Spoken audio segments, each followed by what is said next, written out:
అదే RTV app వార్తల్ని క్షణాల్లో చదివే అవకాశం ఉంటుంది. ఒక న్యూస్ పేపర్, ఒక టెలివిజన్ ఛానల్ మీ చేతుల్లో ఎప్పుడూ ఉంటాయి. పథకం సాధించడంలో సో నేను ఈ పథకం సాధించడంలో నేను చాలా గర్వంగా ఫీల్ అవుతున్నాను. ఎందుకంటే మన భారతదేశానికి నేను ఈ మెడల్ తీసుకొచ్చాను కాబట్టి.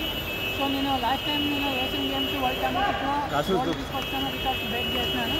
సో నాకు అక్కడికి వెళ్ళిన తర్వాత కొంచెం హెల్త్ బాగాలేకపోవడం వల్ల నేను కష్టపడి అయినా మన దేశానికి నేను ఏదో ఒక పథకమైనా నేను తీసుకొచ్చాను. ప్రభుత్వం నుంచి ఏమైనా ఆశిస్తురా? ప్రభుత్వం నుంచి నాకంటే ఒక జాబ్, ఒక ఇల్లు ఉండాలని నేను అనుమతిస్తున్నాను. నెక్స్ట్ ఎట్లా సపోర్ట్ కావాలనుకుంటున్నాను? మీ తల్లిదండ్రులు ఎట్లా సపోర్ట్ చేస్తారు? మా తల్లిదండ్రులు నాకు చాలా సపోర్ట్ చేస్తున్నారు. నాకు చిన్నప్పటి నుంచి మా తల్లిదండ్రులు ఇక్కడికి వచ్చిన తర్వాత సార్ వాళ్ళు అక్కడ స్కూల్లో పీటీ సారు నాకు చిన్నప్పుడు ఒక మాట చెప్పారు. సార్ ఏంటంటే నువ్వు ఒలింపిక్స్లో మెడల్ కొడితే ఆ ఒలింపిక్స్ మెడల్ చూసి నేను చనిపోతారా అని చెప్పినాడు. సార్ మొన్న రీసెంట్గా చనిపోయినాడు ఈ మెడల్ కొట్టిన తర్వాత. సో అది కొంచెం నాకు బాధాకరంగా అనిపించింది. Thank you madam. మరిన్ని వీడియోస్ కోసం ఛానల్ ని సబ్స్క్రైబ్ చేయండి. లేటెస్ట్ అప్డేట్స్ కోసం వాట్సాప్ ఛానల్ ని ఫాలో చేయండి. అండ్ లింక్ డిస్క్రిప్షన్ లో ఉంది.